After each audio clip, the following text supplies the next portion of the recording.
સ્થાનિક સ્વરાજની ચૂંટણીને હવે 2 દિવસ જ બાકી છે, પરંતુ એવામાં ભાજપના જ કાર્યકરો દ્વારા, ભાજપના જ આગેવાનો દ્વારા હવે ભાજપનો વિરોધ થઈ રહ્યો છે. જાહેરમાં એવું કહેવામાં આવી રહ્યું છે કે અમે ભાજપે અમારી ટિકિટ કાપી છે, અમારા સાથીદારોને અમારી અવગણના કરી છે, તેના કારણે અમે કોંગ્રેસ તરફી મતદાન કરીશું, ભાજપને એની ઓકાત બતાવીશું. કહેવાનો મતલબ આવો વિરોધ કરનાર દિયોદરના મુકેશ ઠાકોર, કે જેને લોકો મુકેશ કોતરવાળાના નામે ઓળખે છે. હવે આ વ્યક્તિ કોણ છે? તો અલ્પેશ ઠાકોરના જે સંગઠન છે ગુજરાત ક્ષત્રિય ઠાકોર સેના, તેના પ્રદેશના હોદ્દેદાર છે. જ્યારથી જ અલ્પેશ ઠાકોર ભાજપમાં ગયા છે ત્યારથી જ તેઓ પણ ભાજપમાં ગયા. ભાજપના કાર્યકર તરીકે તેમની કામગીરી કરી. ઘણી બધી એવી મિટિંગોમાં શંકરભાઈ સાથે જોવા મળે, ક્યાંક જ્ઞાનીબેન સાથે. એક પ્રકારે ઠાકોર સમાજના તેઓ આગેવાન તરીકે ઉભરી આવ્યા. ઘણીવાર તેઓ દિયોદરના ધારાસભ્ય કેશાજી ચૌહાણની પણ મિટિંગોમાં તેમને ભાજપના ખેસ સાથે તેમને જોવા મળતા હોય છે.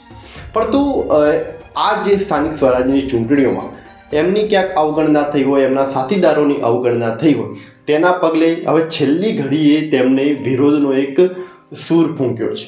એમણે કહ્યું કે હવે કોંગ્રેસ તરફી અમે મતદાન કરીશું, ભાજપે અમારી ટિકિટ કાપી છે. સોશિયલ મીડિયામાં ક્યાંક લોકો એમને પણ સપોર્ટ કરી રહ્યા છે કે ઠાકોરની અવગણના કરવી, એને એટલે ભાજપને એની ઓકાત બતાવવી પડે, આવી બધી પણ વાતો થઈ રહી છે. પરંતુ આ બધું એક પોલિટિકલ હોય છે. પણ આ બધાનો એક પોલિટિકલ એજન્ડા શું, પોલિટિકલ દ્રષ્ટિકોણ શું? તો દિયોદરની જે આખી રાજનીતિ તમે સમજો તો ઘણા બધા એના આગળ પાછળના એક પહેલું જોવા મળે છે. ખાસ કરીને કેશાજી ચૌહાણ, કે ખૂબ લાંબા સમયથી તેઓ દિયોદરની જે વિધાનસભાની જે બેઠક છે એમાં ખૂબ લાંબા સમયથી તેઓ પકડ રાખીને બેઠા છે. અને એક પ્રકારે એ ઠાકોર સમાજની બેઠક છે એવું કહી શકાય કે ખૂબ મોટા મતદારનું આખું વોટિંગ રહ્યું છે. પણ કેશાજી ચૌહાણ એ એક પ્રકારે શંકરભાઈની વિરુદ્ધ પેનલ છે. એટલે શંકરભાઈ જાણી જોઈને મુકેશભાઈને મોટા કરવાનો પ્રયત્ન કર્યો હતો. ઘણી બધી એવા ખૂબ લાંબા સમયથી ક્યાંક એવી ચર્ચાઓ પણ થતી હતી કે મુકેશભાઈ પાછળ શંકરભાઈનો હાથ છે, મુકેશભાઈને તેમને હવે મોટા કરવા છે કેશાજીની વિરુદ્ધમાં. પણ તકલીફ ક્યાંક એવું લાગે છે કે મુકેશભાઈને જે મોટી જે તકલીફ થઈ એ થઈ છે બંધારણ આવવાથી. ખાસ કરીને અલ્પેશ ઠાકોરની જે મંત્રી પદમાં જે અવગણના થઈ, સ્વરૂપજીને બનાવ્યા, અને એના પછી જે દરેક જગ્યાએ જે આખો ઠાકોર સમાજ એક થયો, બધા જ ભાજપ અને કોંગ્રેસના બધા જ આગેવાનો એક થયા, પછી એનું બંધારણ બનાવ્યું, અલગ અલગ એકતા, સમાજની એકતા દર્શાવવા માટે આખું અલગ બધા જ આગેવાનો ભેગા થયા. એમાં ક્યાંક કેશાજી ચૌહાણનું જે વર્ચસ્વ એ વધી ગયું. જો આવું ન થયું હોત તો કદાચ કેશાજીની જગ્યાએ મુકેશભાઈનું વર્ચસ્વ કદાચ વધી શકે એમ હતું, પણ કેશાજીનું વર્ચસ્વ પણ વધી જાય એમ હતું. અને કેશાજી એ ખૂબ લાંબા સમયથી રાજનીતિ સાથે જોડાયેલા છે, એટલે સ્વાભાવિક છે કે એમને પણ રાજનીતિ તો ખેલતા આવડે જ છે, કોઈને હલકામાં તો ન જ લઈ શકાય. એટલે આ બધાની પાછળ ક્યાંક એ પણ આખો એક દૃષ્ટિકોણ છે. બીજો દૃષ્ટિકોણ કદાચ એ પણ હોઈ શકે કે ક્યાંક ને ક્યાંક ઠાકોર સેનામાં અલ્પેશ ઠાકોરની જે મદદ મળવી જોઈતી હતી આવા હોદ્દેદારો, એ પણ મદદ ક્યાંક અટકી રહી છે, ક્યાંક ધીમી પડી રહી છે, ક્યાંક માત્ર દેખાવ પૂરતી છે. કેમ કે અલ્પેશ ઠાકોર ક્યાંક જો એ મદદ કરે તો ચોક્કસ પ્રમાણે આવી બધી મદદો થઈ શકે એમ છે. પણ આવી મદદ ક્યાંક નથી થતી એવું પણ જોવા મળી રહ્યું છે. અને વાત કરીએ ભાજપમાં અવગણનાની, તો ભાજપમાં અવગણના થવી એ કોઈ મોટી વાત નથી. શંકરભાઈ ચૌધરી, અલ્પેશ ઠાકોર, હાર્દિક પટેલ, આવા બધા નેતાઓની જો મંત્રીપદ માટેની જો અવગણના થતી હોય તો સ્થાનિક સ્વરાજની ચૂંટણીઓની ક્યાં વાત છે? એટલે અને કોઈ એક વિસ્તાર માટે નહીં, દરેક જગ્યાએ ખૂબ મોટા એવા કાર્યકરોની અવગણના થઈ છે. પણ ઘણીવાર એવો વિરોધ સામે નથી આવતો, અમુક લોકો એનો વિરોધ કરી બેસે છે. એટલે આ બધા પાછળની આ પ્રકારની પણ એક રાજનીતિ તો રહી જ છે. શું કહ્યું મુકેશજી ઠાકોરે? આવો એ સાંભળીએ. ગુજરાતના પ્રદેશ પાર્લામેન્ટરી બોર્ડ સુધી અથવા પ્રદેશના નેતૃત્વ સુધી એટલા માટે પહોંચાડવાની છે કે જે લોકો રાત દિવસ પાર્ટી માટે મહેનત કરતા હોય, જે આગેવાનોએ 20-25 વર્ષ સુધી આ પાર્ટીની સેવા કરી હોય, રાત દિવસ મજૂરી કરી હોય, એવા આગેવાનોને સાઈડમાં કરી અને તમે આ નિર્ણયો કોના કહેવાથી કર્યા છે એનો જવાબ ભારતીય જનતા પાર્ટીના અહીંયા નિર્ણય કરવા વાળા જે નેતાઓ આગેવાનો છે એમને પ્રદેશમાં આપવો પડશે. જો એ જવાબ તમે પ્રદેશમાં નહીં આપો તો આનો જવાબ અહીંના મતદારો, અહીંના લોકો, અહીંના દરેક સમાજના લોકો આપશે. બરાબર છે ને? જે પણ નારાજગી, જે પણ ઉમેદવારો અહીંયા મૂક્યા છે એ ઉમેદવારોને પ્રચારમાં જવા માટે એમની સાથે 10 કાર્યકર્તાઓ નથી મળતા.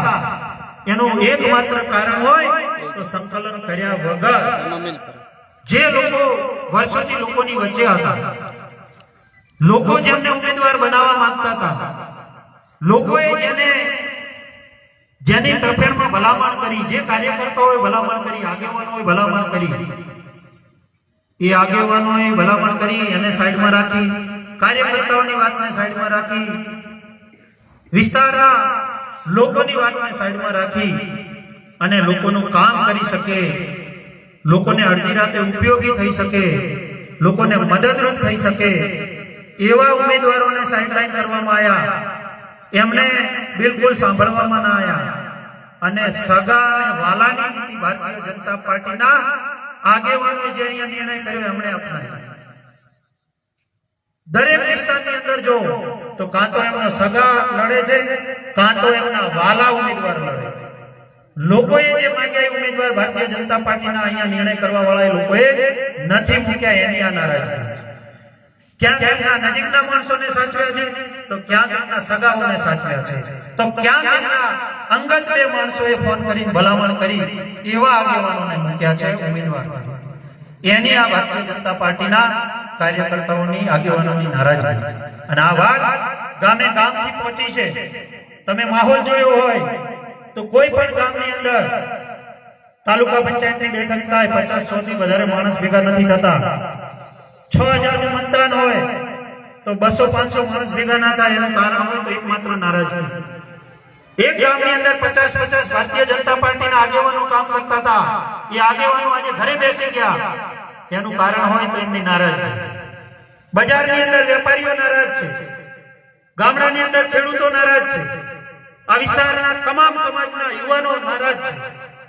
એનું એકમાત્ર કારણ છે કે સગા અને વાલા ઉમેદવારો અહીંયા નિર્ણય કરવા વાળા લોકોએ મૂક્યા છે. અને એના કારણે આજે ભારતીય જનતા પાર્ટીને મોટું નુકસાન આ વિસ્તારની અંદર થઈ રહ્યું છે. 5 જિલ્લા પંચાયતના એક પણ ઉમેદવાર જીતી શકે એવી પોઝિશનમાં નથી. આખું નેતૃત્વ અહીંયા ઉતરી પડ્યું છે. પ્રદેશનું નેતૃત્વ હોય, સરકારનું નેતૃત્વ હોય, આ બધાને માત્ર 1 કે 2 વિસ્તારની અંદર જ સભાઓ કરવી પડે. એનું કારણ શું છે? તો એનું એકમાત્ર કારણ છે કે આ વિસ્તારના ભારતીય જનતા પાર્ટીના તમામ કાર્યકર્તાઓ, તમામ આગેવાનો આજે નિષ્ક્રિય છે, નારાજ છે, ઘરે બેઠા. અને જેના કારણે માહોલ બનતો નથી. અને માહોલ નથી બનતો એટલે ઉમેદવારોને જીતાડવા માટે તાલુકા અને જિલ્લા પંચાયતની ચૂંટણીમાં પ્રદેશના નેતૃત્વ અને સરકારને ઉતરવું પડ્યું. બીજા વિસ્તારમાં ક્યાંય જોવા નહીં મળે તમને સભાઓ. આખું ગુજરાત છે, તમે જોઈ લો. અહીંયા આતરા દિવસે સરકારના પાર્ટીના નેતાઓને ઉતરવું પડે છે.